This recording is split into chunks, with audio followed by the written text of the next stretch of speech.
give me light first. صاحب سوال یہ ہے کہ دعا صرف لفظوں کے ذریعے مانگی جا سکتی ہے یا اس کی کوئی اور صورت بھی ہو سکتی ہے؟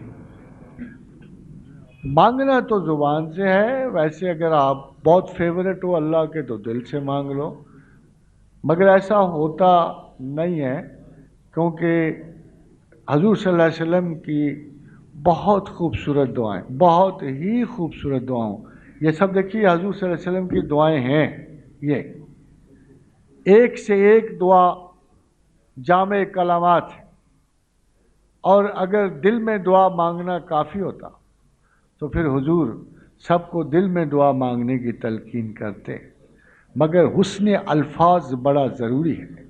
دعا کے لفظ جو ہیں مانگنے والے کے درجات میں بھی فرق ڈالتے ہیں، کوئی کس انداز سے مانگتا ہے، اس کا ثواب کہاں لکھا جاتا ہے۔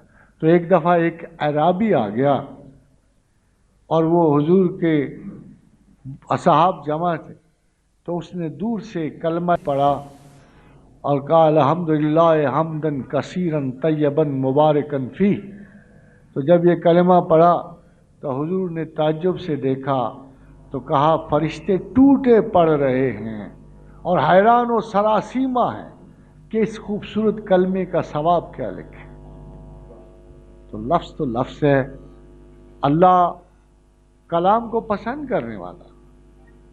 آپ بھی بڑی خوبصورت باتیں کرتا اور لوگوں کی خوبصورت باتیں بھی پسند کرتا ہے، ندرت خیال پہ تو بہت ہی عاشق ہے، اور اس کو بھی پسند ہے کہ اس کے بندے خوبصورت الفاظ میں، اور رسول اللہ صلی اللہ علیہ وسلم کی ایک پہچان یہ ہے کہ اتنے خوبصورت انداز میں کسی اور انسان نے اتنی اچھی دعائیں نہیں مانگی۔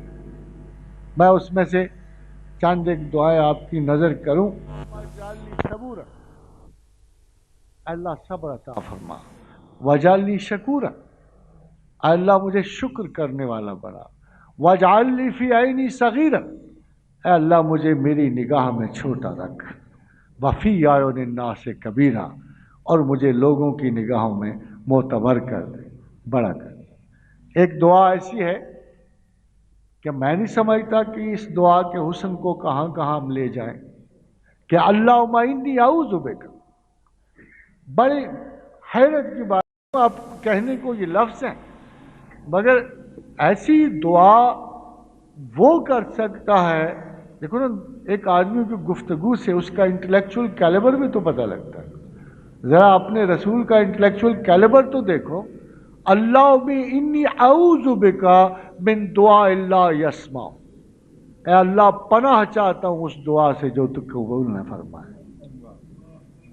اے اللہ پناہ چاہتا ہوں اس دعا سے جو تو قبول نہ فرمائے، وَنَفْسِ لَا تَشْبَعُ، اور اس نفس سے پناہ چاہتا ہوں جو کبھی سیر نہیں ہوتا، وَقَلْبِ لَا يَخْشَعُ، اور اس دل سے پناہ چاہتا ہوں جس میں تیری محبت اور خشیت نہ ہو، وَعِلْمَ لَا يَنْفَعُ، اور اے پروردگار اس علم سے پناہ چاہتا ہوں جس میں کسی کا فائدہ نہ ہو، اس علم سے پناہ چاہتا ہوں جس میں کسی کا فائدہ نہ ہو۔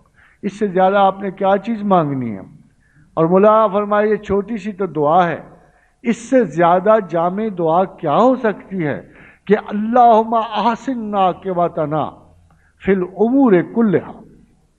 میں تو کہتا ہوں کوئی دعا نہیں پڑھنی تو یہی ایک دعا پڑھ لو کہ اللہم احسن عاقبتنا فی الامور کلہا، کہ اے پروردگار میرے تمام کاموں کا انجام بہتر فرما دے، وَأَجِرْنَا مِنْ خِزْيِ الدُّنْيَا وَعَذَابِ الْآخِرَةِ، مجھے دنیا کی رسوائی اور آخرت کے عذاب سے بچا دے۔